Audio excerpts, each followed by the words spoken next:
I'm Jennifer McDonald from Engage One-to-One, and we're going to discuss how to keep a balance of privacy when you're on Facebook. So when you're logged into Facebook, you're going to see in the upper right a drop-down arrow. Click that arrow and you'll see a new menu appear. Click on Privacy Settings. In the next window, you will see a bunch of options such as how you connect. If you click on Edit Settings next to the right, you'll have a few different options there, such as who can send you friend requests.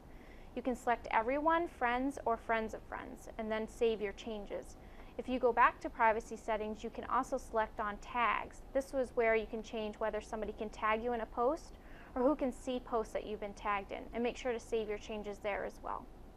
I'm Jennifer McDonald, and that's how to keep a balance of privacy on Facebook.